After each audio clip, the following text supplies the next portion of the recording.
Welcome to the Purpose and Profit Club podcast for nonprofit leaders, mission-driven creatives, and social entrepreneurs. Get ready to stop dreaming and start doing. Here, ideas become action. We prioritize purpose and profit. You ready? Let's go.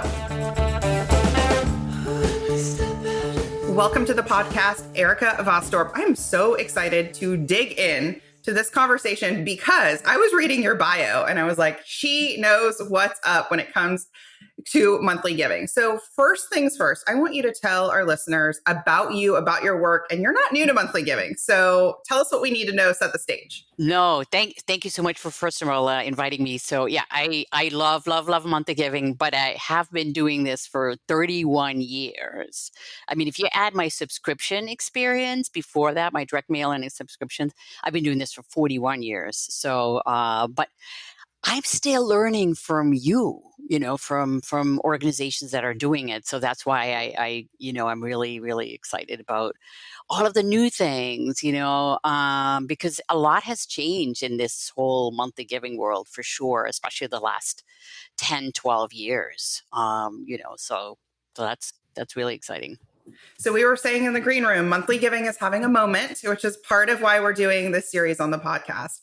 So what are you seeing as the opportunities right now? And I'm sure you have a lot of clients coming to you that are saying, hey, we want to build or grow our monthly giving program. And you're probably like, yeah, I told you so. What are some of those opportunities for organizations who are thinking about really investing in this or curious about it? Yeah. So I guess the thing is that it's not so much investing money per se, it's investing time.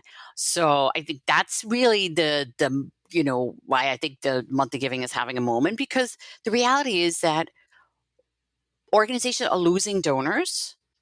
I mean, but donors are getting younger. I mean, there's going to be this new influx of this new flow of younger donors that are hopefully going to come into the mix. So, and they are already comfortable with subscriptions. They're giving on their phone, so I think that's why it's really exciting to say, okay, well, look, we have the tools. I mean, everybody has a website. Everybody has online donation platforms. It's just a matter of and I like what you said, it's that mindset, right? It's just a matter of having that mindset to say, look, let's just focus on bringing in some monthly donors. Let's focus on trying some new things. I mean, one of the things that I always talk about is let's try a button, okay? Add a button in an email and see what happens. And yes, that's not necessarily a whole program, but it's a way to say, or to start planting the seeds to the donors and saying, oh, you know what, I'm not ready to write $100 check yet, or I can't give $150 online, but I can do $20 a month. Right. So it's all about because monthly giving is it takes a little bit of time for the donor to say, oh yeah, I saw that here. I saw it online. I saw that button in the email.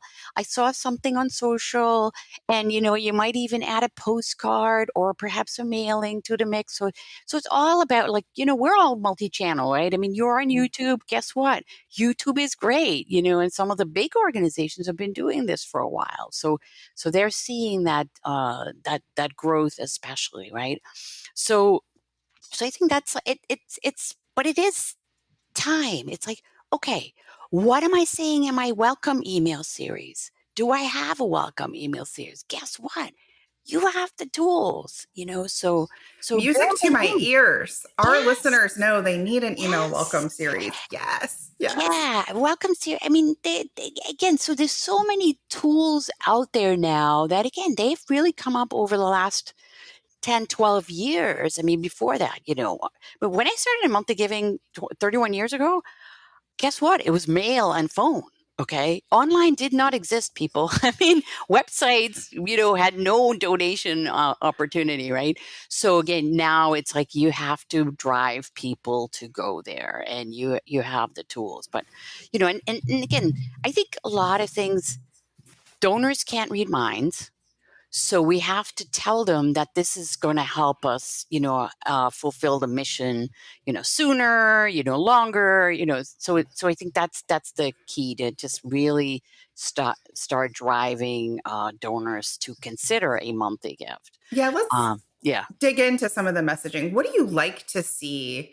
It's kind of funny. I'm thinking of organizations who are like, okay, we want monthly giving because we need sustainable recurring revenue. And I'm like, yes, that is not a sexy value proposition to Right. the donor.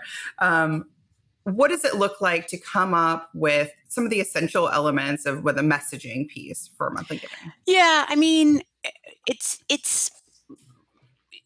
kind of like the value part. I guess you have to kind of look at it's like what is your mission as an organization, and yes, you need short-term revenue. You need to execute certain campaigns, or you need to help animals, or clients, or what have you, but you also have to think about long term, right? So it's like what does that look like? Okay, and then say, all right, well, monthly gifts will help in the long run, will help us keep the lights on, help more animals, and again, it helps save a lot of money at times as well, in some cases especially. So because you don't have to. It's kind of like you don't have to be the hamster in the wheel the whole time. If you can say, okay, well, monthly gifts will help on an ongoing basis and will make this possible. So a lot of the things that you're doing in fundraising as a whole, like, okay, well, how do you let the donor understand how their gift is making a difference now with one-time gifts? Well, okay, well, what does that look like for monthly gifts? And monthly gifts tend to be lower, right? So, because in other words, like if you're on your online form, if you say, well, I'm asking for 25, 50, 100, 250, well, monthly gifts might start at 10, 15, and 20, and maybe have an $85 a month option, right? So, but you typically want to ask for like smaller amounts on that monthly giving piece of your website. But yeah, I mean, it's like, yes, we can count on it. So a big thing is like we can count on the money to be there to execute these campaigns, or to be prepared if there is an unexpected influx of animals coming our way, or whatever it is that your mission focuses on. Try to think about like what does that look like long term. So I think that's one of the value propositions that you need to build in. But I think the other piece is it's also very positive for the donor. So again, monthly game is very donor centric, right? So it's like allows you to support us in a way that's convenient for you, and like that helps you spread out your giving, because a lot of people are saying, well, I can't afford I'm just not able to do this big amount, but I can certainly spread out my giving over the year. So with those monthly donors, they're coming in $10, $30, kind of a lower monthly or lower donation amount. What is your school of thought on, can we send them the regular appeals? Can they give on top of it? That tends to be one of the sticky points for a lot of organizations. I'm thinking about the donor who you can count on for a $500 annual gift, $1,000, and going, well, I don't want them to stop doing that. What do you think? Yeah. So again, this is like I think that when I do presentations, one of the questions I always ask is like, how often do you reach out to your donors now? Okay. And a lot of organizations are saying maybe twice a year, maybe 4 times a year, some like more often than that. But the bulk of organizations does not necessarily appeal to donors that often. I think not as often as probably they should. And they're always like already questioning like, oh, is that not too much as it is? So again, this is why monthly giving comes typically from donors that are not able to write the $500 checks, right? So that would be the group of people that you would exclude from a monthly giving appeal. when you first like generate them, right? So that way you never want to downgrade any donors, right? So in other words, you never want to downgrade a $500 or $1,000 donor to a $10 or $20 a month. But again, this is where, like you look at your segmentation and say, okay, well, that's the group of people that I'm treating them as mid-level donors. I'm going to ask them for another $500 or another $1,000. And if the donor says, look, I would love to do this on a monthly basis, then of course you can open there and say, well, how much would you like to give? And they might say, oh, $200, $300 a month, right? You never know, but that's more of a personal I conversation. was just about to say that. You're giving everyone a hot tip, which is these personal conversations, the need for those haven't gone away, even though we have technology saving us time, automating, doing all of these amazing things. Please still have the personal conversations. The personal, and in fact, that whole personal connection is huge, especially with monthly donors. So I think if you look at monthly donors at your mid-level donors, right? Because again, some, I think Abby's like report was like 70 plus, I can't remember the exact number, but $74 a month or something like that. It was a huge amount that monthly donors tend to give, but it does differ a little bit of the type of organization you are. So they're your mid-level donors. And they're going to give for years and years and years on end. I mean, I was talking to an organization last week and, they were like, yeah, well, we want some monthly donors, but we also want the one-time gifts. And I said, look, let's take a look at your lifetime value. And they saw that the average monthly donor, their lifetime value was $3,500. Okay. So, and again, the Neon One starting 8-year lifetime value, guys. So it's not a one-time gift, right? So it's really, really a long-term investment. So it's worth doing something special, like what you're doing for your mid-level or your major donors, right? Pick up the phone, kind of making a little bit personal. But to come back to your question about should you send monthly donors additional appeals during the year? And the answer is, unless they have told you that they're giving a monthly gift because they don't want you to spend money on appeals, it's totally fine to send them some extra appeals a year.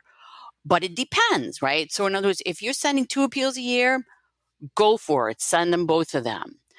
If you're sending 4 appeals, typically still okay. Or if you have like a membership card or something special where you say, wow, I know our special donors would appreciate this, then by all means include them. If you're doing a capital campaign, include them in there, right? So basically think about it's like, what would it be that the donor would be upset about if they didn't know about this? Right? Because again, question. These are monthly donors. They're invested in your mission, right? So, so just something so don't assume, that the donor doesn't want it. Just say, what would it be that the donor would be upset about if they're not getting it? With that though, one key thing is that you do, again, personal connection ideally. So highly recommended if you do send them an extra appeal that you send handwrite a personal note on a letter, do a little personal intro in an email, say, I know you're already giving monthly, really, really appreciated. Thought you might want to see this appeal, thought you might want to, see this special message that we're sending out, something like that. So again, oh yeah, I'm special, all right, So because if you pretend that you don't know them, then yeah, that's bad. That's bad, right? I love that. I didn't know what you would say to that question about sending them extra appeals. So I'm glad that you were in my camp of like, it's okay. But the nuance there too of really understanding these are your warmest engaged people. And I'm thinking about there's like an arts studio that I go to that's a nonprofit and they do a lot of fundraising. And it's like, I already pay them to go to all the art classes. And sometimes I'll give a one-time gift annual. And it's like, I would want to know if they were doing a capital campaign, if they were expanding programming, if they're building out summer camps. And like, I want that appeal. I would be like, what the heck, you guys, if they excluded me. Yeah. So that's a good kind of litmus test. And then if they don't want it, then they will tell you too, They'll right? tell you. So, exactly. Yeah. Or they'll just put it in the mail with other stuff, or they'll just put it in the trash of the email, and that's okay too. Like, Right. that's okay. Yes. It's one email, it's one appeal. And Yeah. So I'm curious what you would say to organizations that are like, listen, Erica, we have tried this. We've got the monthly form on our website. We've sent out a postcard. We've talked about it. And we've had 11 people join. What the heck? What gives? We're doing all the things. We want this. Right. Okay. So here's the thing. Don't look at them like $11, $20 a month people. Say, okay, what are those 11 donors worth annualized after 1 year, after 3 years, after 5 years? Okay. So, and then all of a sudden it's like, whoa, they're worth even if a donor gives you $20 a month, thousands. So they're worth a lot of money, right? And again, that's money that you can count on, right? So I think again, to your point, it's like, it's all about the mindset about, we brought in 11 loyal donors that are going to be with us for a long time. And spoiler alert, if you do it right, they're also going to leave you in their will. Okay. So, I was talking to one of my UK colleagues, and they do a lot of research in the UK about legacy gifts and what have you. And they saw that, I asked them, I said, Richard, okay, what do you think about how many monthly donors, leave organization in their will? And he says they're 6 times more likely to do that. So they're not able to write the big checks now, but they care about you. They're investing in your mission, and they're going to leave you in their will, as long as obviously you can plant the seeds about that, right?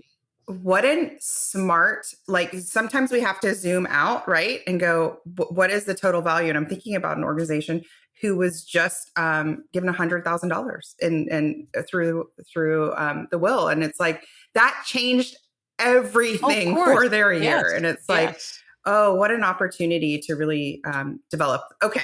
So great. So long term, but then they're saying, okay, I'm with you. The value of these beautiful people are awesome, and we need more. Right. So again, let's do that again. So you can do, a quarterly full on what I call a sustainer drive, right? Perfect. So yes, send the postcard, send, an email, or send a couple of emails, post it on social. And again, really, really focus. And then if you can find a match, and it doesn't have to be a lot, right? It could be your board wants to support this, right? Because they're all about long-term, or they should all be about long-term, right? So then send a match and say, okay, if we generate 25 new monthly donors by this deadline, then we're going to get another $5,000 to help, the animals or whatever, the clients, whatever it is put on more arts programs, whatever the mission is, right? So matches are really magical. They work for anything, right? And they work for monthly giving as well. So I think that's a great piece you just offered. And it's kind of funny. I think sometimes we're all in the pool, we're all drinking the same, Kool-Aid or whatever. Yeah. And so I've heard a little of do people even care about matches anymore? Does it even matter? And I will tell you, every single year this happens to me. The PTA says today only, match gifts up to $1,000. That's my day. I'm like, well, I want them to make sure they get that full match.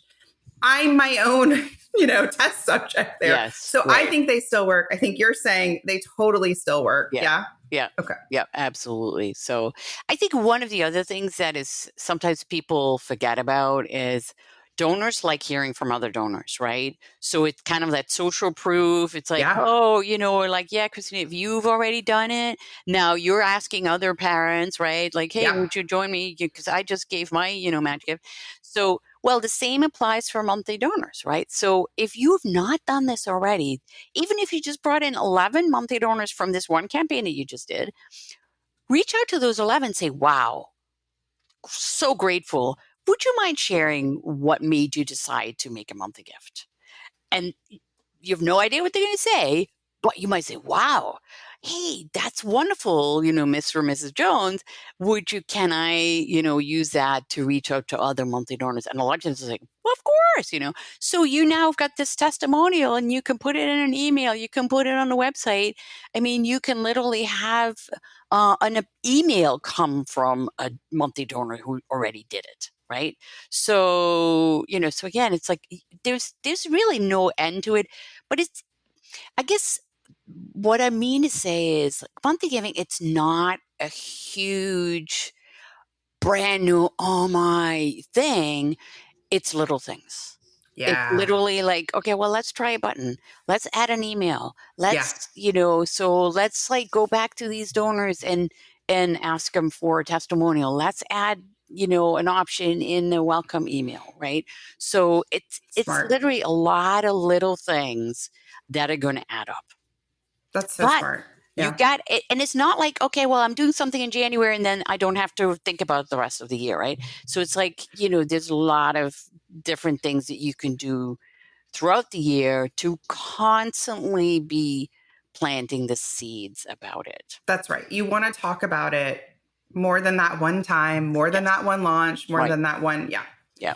I want to shift gears and talk a bit about the donor experience as a monthly donor. I think that I see kind of one or two things happen for organizations who are really in the like beginner stages, maybe even intermediate stages of having a monthly giving program. One is they're like, I do not have the bandwidth to like do all of these personal touch points.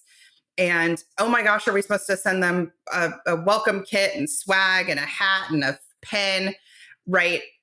Or I see them just do nothing, meaning lovingly, meaning they lump them back in the sort of general pool of just comms. So what is the attainable kind of best practice here that you've seen over the course of your expertise, your years of like, this is how we like to do it? Yeah. So I am very, I like to keep it very simple. Okay. Because I know like nonprofits, there's a lot of turnover and what have you, especially. So, so when your monthly donor first comes on board, that's when you must send them a thank you note, a thank you letter, right? And by all means, if you can have a personal note on that, that is fantastic. Or if you can make it really personal, and if you don't have the bandwidth, well, maybe a board member or a volunteer would want to come in once a month and say, "Hey, I'm going to help you write some personal notes here." Okay, so that's one. So you just like must send them something, and in that you say, if you have questions, here is the person to contact. Okay, because monthly donors may have questions, right? So make that is the first personal connection, and because and you want to make sure that whomever that person is actually going to then act on it or actually going to be responsible when a monthly donor asks something, right? So that's kind of your first part. So if you're joining, that's the first step. When you send them the confirmation email saying, here's what's going to happen, you'll receive, here's your email confirmation, you'll get a thank you note in the mail, and and you're going to receive updates on how your monthly gifts are making a difference. You don't have to specify how often that is and what that looks like. You just say, during the year, you're going to get some updates on how your monthly gifts are making a difference. Okay, so keep it very simple, and then say, and you will receive an overview of all of your giving every January for tax purposes. So, that's so basically just tell them they're going to get updates and they're going to get a tax overview, right? So then, and then during the year, again, look at if you're a bigger organization, maybe you have something going on in your mid level or your major donor program. Can you tag along with that? So, say your executive director does every half year does a video call. Invite your monthly donors to that. They may not come, but that doesn't matter. You've invited them, right? So it's something that's already happening. Or if again, so there's so many opportunities. If you post something on social media, well, maybe pop it into an email, right? So I'm also a very strong proponent for recycling, repurposing. because we as nonprofits are just not, we want it to be new and fresh, but guess what? The donor does not remember what you sent them yesterday. They really don't, right? So, so if you put something on social media 2 weeks ago that was really powerful and a great story about, something, pop that in an email to your monthly donors. And then I think the other thing is like, it is important that you tag them or group them or, segment them in your email program and in your database so that way you can do something special. But that special is typically just a version of what you're already doing to your donors.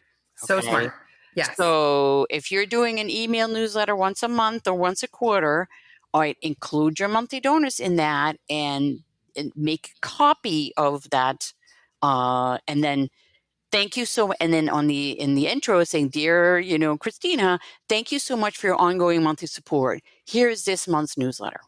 There it is. It's one line, people. Okay. So, Yes. but it is a version, right? So, and that says to the donor, we know you. We know you. We Yes. see you. You are not on the general list. Yes. So smart. Yeah. But I mean, and then, yeah, depending upon how many monthly donors you have, it's like, it is ideally, if you're growing, to assign somebody who could become the monthly donor specialist or the monthly donor contact, in your organization. But again, you don't need to worry. But I mean, especially if you're smaller, don't. I guess I should have worn my T-shirt that says, hold on, let me overthink this. Okay. So I literally have a T-shirt. Okay. It says, hold on, let me overthink this. Because again, we nonprofits tend to overthink things. And it's like, keep it simple, keep it doable, but try to work in some personal things where you can. And by all means, recycle, repurpose, and engage other people. I know board members, some of them love to write thank you notes. Well, you can do something surprising. Send them a thank you note in the middle of the year, right? Thanks so much for your ongoing monthly support. Really appreciate it. So just I love this. Keep it. So and again, if you're sending an appeals a couple a year, that's an update too. So that's one of your updates on, how your monthly gifts are making a difference. And oh, by the way, we need you right now for a very special occasion, right? So, how do you feel about anniversaries? So the year anniversary, etc. Are those like? Are we wrong if we forget to celebrate the anniversary? No, I mean, I see some. Is there a way to automate it? What do we think? Yeah, that's the thing. There is ways to automate it. And I mean, I'm only really seeing it from very large organizations that do have the staff to really focus on it. But yes, you can set it up to automate it. I mean, I personally like getting birthday emails or birthday cards, right? So I think that's much more important because it's about me, the donor. It's less about the fact that I was giving, for such a period of time. Oh, that's interesting. So, okay, yeah. So again, this is like, if you, for example, if you can automate the welcome to a new monthly donor, the third or the second or third email could say, can I, just a quick survey. Hey, what's your birth month or something, right? Yep. So, and then, as long as you put it in the database, and then now you can set that up to trigger based on a certain date, so, but, and again, the tools are there. But like I said, yeah, anniversaries are good. I mean, but it's not, I would say it's not crucial. It's much more, I think it's less about the transaction, about the giving than it is about what can you do to make the donor feel really special. And guess what? A lot of people don't get birthday cards anymore, right? So it's like so funny. Like I get the first birthday card I get every single year. It's not from monthly giving, but it's from my financial advisor, their team. Mm-hmm. I don't know. I mean, I love it. It's cute. They always handwrite their signatures every year. Yep. That's right. Mm-hmm. And it's so funny. If they sent me a card that said, Christina, it's your 10th year anniversary of putting money in your Roth or 401k, I'd be like, all right. Like, so that's an interesting shift. One's not right, one's not wrong, but we're laying out some options for organizations to decide on. That's really cool. I like that. Yeah. So I think that's yeah, there's lots of different things that you can, do to make them feel special. But again, don't start. I mean, if you're just starting out, don't go crazy about that yet. That's It's right. not that relevant, Yeah. So yeah. We're going to layer them on. We're going to layer on these strategies as you get going. What organizations do you feel like are doing it right or doing it well or have really, and this could be any size organization where you're like, yeah, their monthly giving is rocking and rolling. Well, I mean, yeah, I obviously get a lot of, I joined like 40 or 50 monthly donor programs. So wait, pause. Yeah. You did? Yes, I Wait. did. Oh yeah. In just being a case study researcher or in just Yeah. wanting to or what? Kind of a combination. So Yeah. it's like Oh my gosh, how amazing. some organizations I wanted to be because, I mean, all of my clients I join anyhow. So it's like the first step typically saying, what could go wrong? What could go right? So it's usually, that's usually my first step. But yeah, it's a mix of there's some organizations I really care about and other organizations because I like what they're doing and curious, right? So, yeah, I mean, ASPCA has been doing this for a long time.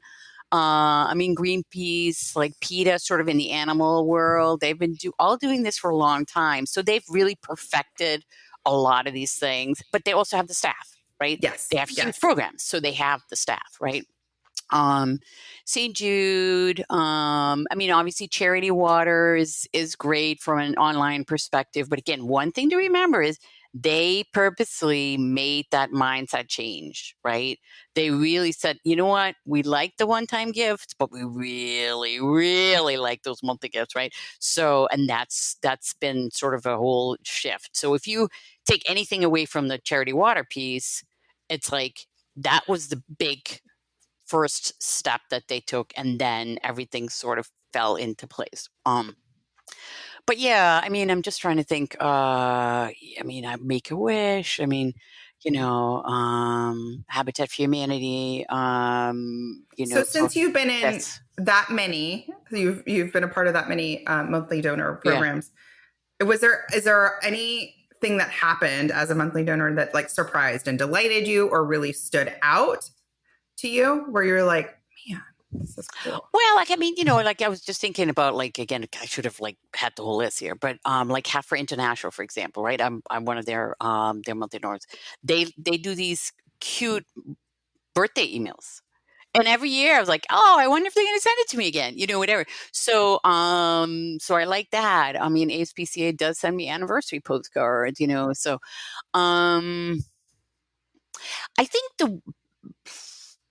I think some of the bigger organizations, sometimes I'm surprised that, when I get the extra appeal, that they did not, a lot of times there's one line that says make a monthly gift on on an appeal reply form.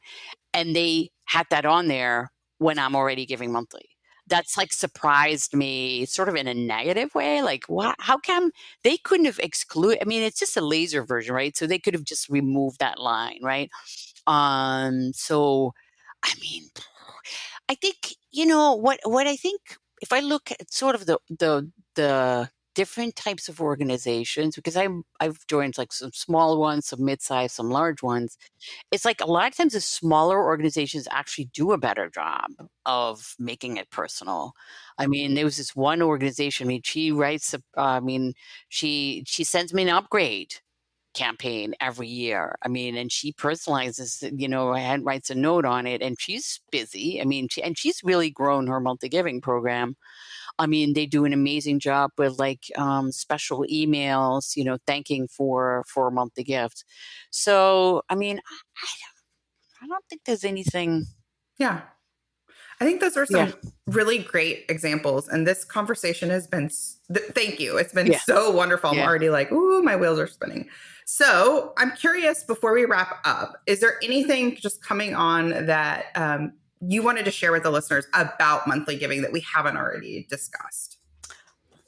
I mean, again, I think, I think the biggest thing is take one step, start, do one thing, and create because people ask me like, oh yeah, but I'm so busy, right? And and I get it, right? But take 1 hour a week, start there. And maybe every Monday morning between 9 and 10, that's when you start. And then you're done for the rest of the week, right? Saying, okay, that's my 1 hour a week that I'm going to focus on my program. How many do I have? What's it worth? Oh, wow. Hey, what can I do this week to generate some more of these? That's so I mean, good. that's just like, I mean, keep it simple, but by golly, do it. Yes. I think that's Yes. really it. Yeah, do it. We had an author on the podcast, Laura Belgray, and she was probably a year into her book launch. So she's like talking about her book on month 11. And I asked her how she kept momentum up, because she really was New York Times, made the list, did the thing, copywriting pro. And she said, I'd wake up in the morning and say, what's one thing I can do for the book today? Mm-hmm. And so you're saying, what's one thing I can do for monthly giving this week? And it's like, not everything, just one thing. Just one I thing. love that. Just keep it simple. Yes, Yeah. absolutely. Yeah. Now, we ask every guest on the podcast to share one thought that they like to think on purpose. This could be an affirmation, a mantra, just a go-to that keeps you moving. Would you share yours? It's really, and I don't know. I mean, I'm Dutch, right? So, and, I moved here 31 years ago. So, and I mean, I never thought I would write 2 books and, become like known in the area of monthly giving. But again, my dad always said, you can do anything you set your mind to. And that's one of my affirmations. Like, you can do anything you set your mind to. And that's true with every day, building my business, but also like, working on monthly giving and just, living in general, I think. So. Oh, I love that. Where can everyone find you, Erica? Where do you like to hang out online? And we'll include it in the show notes too. Yeah, so I'm on LinkedIn. I think that's probably my most favorite social media post, or most social media area. And I have a website, adirectsolution.com. So, and I have resources, free resources, Yes, you do. paid resources, so yeah. Amazing. Well, thank you for this conversation. It has been such a juicy one. And I know everybody is going to leave motivated and ready to take that next step. Thank you. Thanks. Hey, high achiever. I know your sights are set on ambitious, world-changing goals. In the Purpose and Profit Club group coaching program, you can get the support, motivation, and strategy to accelerate your impact. I like to say it's where the inner work meets big impact and big funding. Go to splendidcourses.com/waitlist, and you will be first to be notified when we open up doors, and you'll get special bonuses when you join our waitlist. See you inside.